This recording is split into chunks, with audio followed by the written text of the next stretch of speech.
هذا هو الشكل النهائي ديال تلصاق العقاد الخوت. واش العشرة، السلام عليكم. كيفاش تلصقوا العقاد؟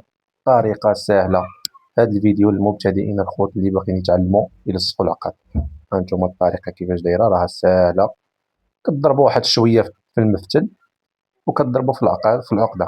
هانتوما على هذا الشكل هذا نيشان الخوت.